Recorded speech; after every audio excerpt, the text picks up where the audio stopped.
just watching that scene again, were you with real bees? Was like, I'm guessing you didn't take it off with real bees? I did. I really went to Noah after our director and thanked him so much for the experience. It was one of the most magical things I've ever gotten to do in my life. It was real bees.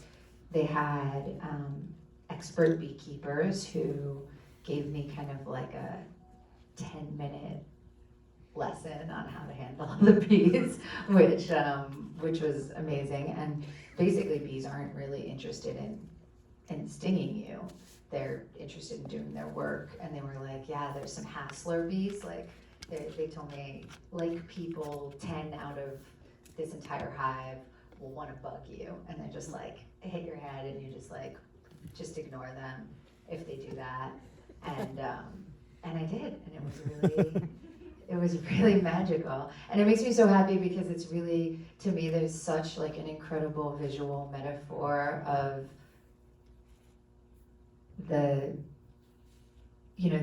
these very small, seemingly insignificant creatures going about their work, not realizing that they're kind of responsible for the entire ecosystem surviving, creating something incredibly sweet, but also able to cause a lot of pain. And it's just like kind of gorgeous visual metaphor for life, and like her being unafraid, and it was just without stating it too heavily, and it was just and obviously like the visual reference referring back to astronaut, obviously with the suit, kind of gives you this echo of where she used to be, and the no fear of being stung, which is life, you know. It is, but I have to ask you, like, did he or any of the producers come up and say, hey, if you don't want to take it off, we'll do like a CG shot or something? Or was it just, hey, we're doing this? Yeah, I think there was the opportunity to be like, this is really scary to me or whatever, but it was really cool, and it felt very safe. Although they did tell us like that the bees, I guess, are attracted to CO2, like that's what they're sensing. So if they are seeming to like swarm or something, you're supposed to hold your breath, and then you go breathe out by your ankles so that they're attracted to down there. So you're supposed to be like, I was like, I don't like that.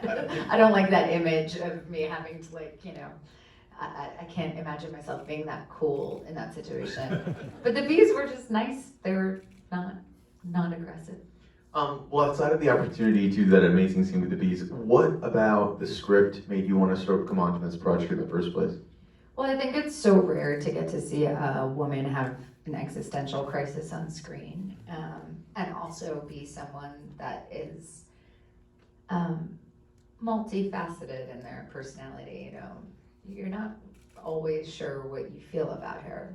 Like sometimes you're with her, sometimes you're like judging her, sometimes you're just fully thinking she's doing bad things, but you can relate to her. And I think having all of those different aspects was very unusual. So one of the interesting things about this project was Reese Witherspoon was originally supposed to star in it, and she had developed it with her production company, and then she had a conflict, couldn't do it, so it came to you. When you came on board, did Noah want to make any changes? Did you have anything that you guys sort of like inherently changed just in general because you guys wanted to go in a different direction at all? I don't know. He would be better to ask about what was specifically changed because of it not being Reese and it being me. I feel like I know the things we talked about. Well, first of all, I was very lucky that Reese had developed it because she's got such an incredible knack for character and story that I felt like by the time I got there it was already really interesting on the page, and I had understood the work that she had done and the research she had done that kind of got us to that point. Noah and I, a lot of our conversations centered on how not to make this like fatal attraction or something, you know, how not to make it like a trope of a scorned crazy woman, you know. And one of the things that is the part of the storyline that focuses on the fact that just her obsession with wanting to get back into space because she's never sort of felt anything like that before. Did you talk to any astronauts at all? Did you get any feedback from what they thought when they were up there? Yeah, I was lucky enough to meet some astronauts when I went on my tour of NASA.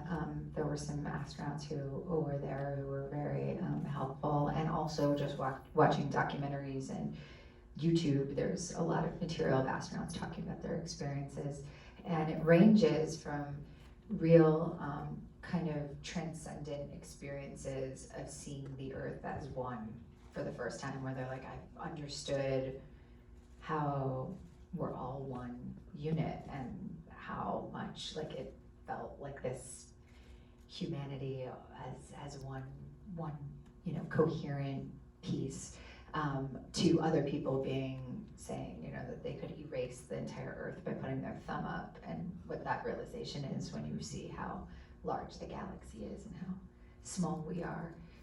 So you can imagine definitely how jarring it would be to come back and have to pick up your dog's poop or whatever your daily tasks are. We're alluding to the fact that this is very, very loosely inspired by a real life event.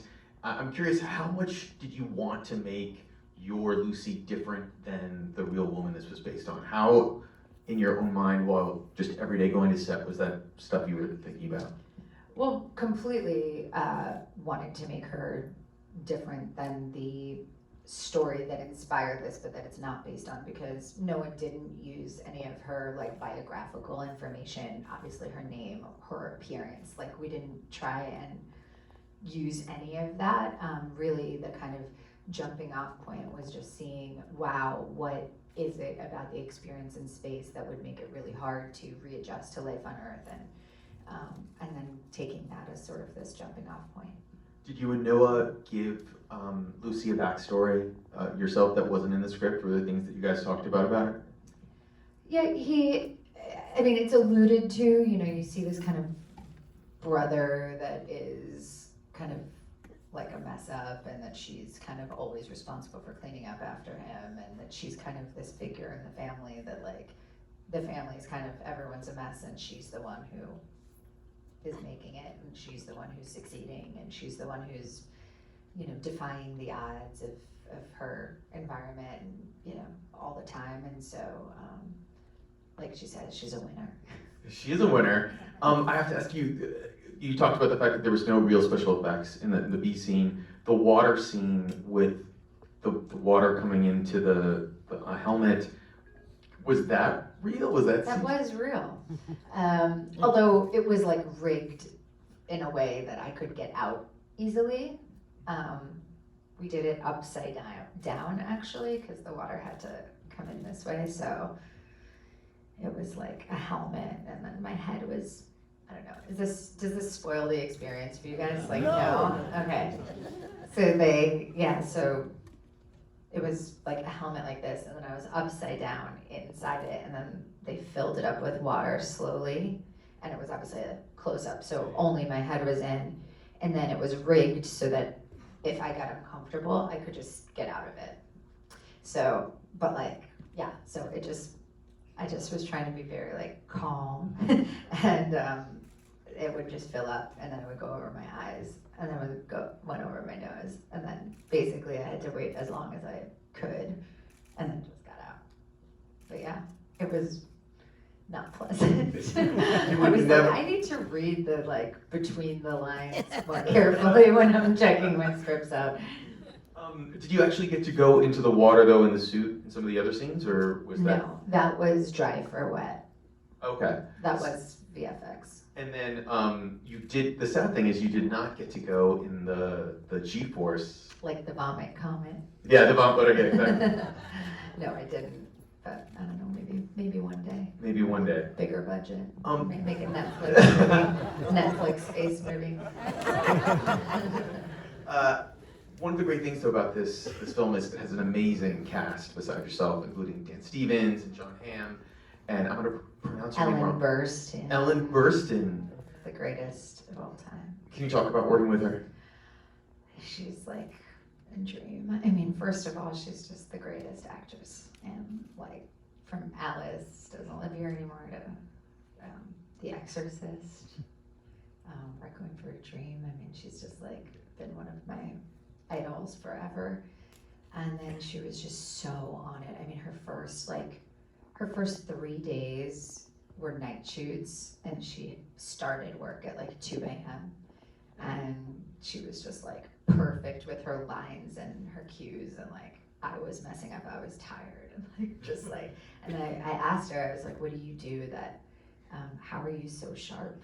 Like, it's crazy, like how are you so capable at this hour? And she was like, I memorize a poem a day. I was like, okay. So I left and I was like, I'm gonna do that too. I have not done that. That's like definitely didn't happen, but is on my like It's on the aspirational, the person I'd like to be. Yeah, but she's just a wonderful, wonderful human. Also just like super kind and patient and interesting, smart.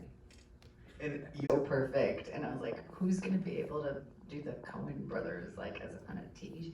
And then he does it. You watch it, and you're like, oh, this totally works, and is really interesting and good in its own way, and not like imitative. It's in the vein of like keeps the style, but is really innovative too. And he was just so smart and so thoughtful, and really had an interesting vision for the movie, and it was really fun to get to work with him. And I'll just give you, we talked a couple of weeks ago, and one of the things that I brought up, which still sort of sticks with me, is over the past couple of years, you've been able to find these roles that are just so transformative, whether it's Jackie or Vox Lux or doing this. Is that something that's just key to you? Do you just sort of push everything aside, or have you just sort of been in a nice sort of lucky? Thanks. You know, It's actually, it's been really hard to like find things that are that kind of exciting and interesting and like different. But I think I've also gotten to a point in my life where I want to be doing something that's like very different from who I am. Like if I'm gonna go play kind of a version of myself, like I'd rather be at home with my family being myself than like, being with strangers acting like a version of myself. So I'm like, oh, work now seems like an opportunity to try something like wild or like completely different, or really explore what it's like to be in a completely different person's life, as opposed to doing something that's kind of like adjacent to who I am. And so yeah, it's been lucky to find these parts, but also not like they're really uncommon. They're like they're not growing on trees. Not growing on trees. Well, listen, Natalie, thank you so much for tonight and Thank for you coming so and much. being here. Thank Please you thank so Natalie much. and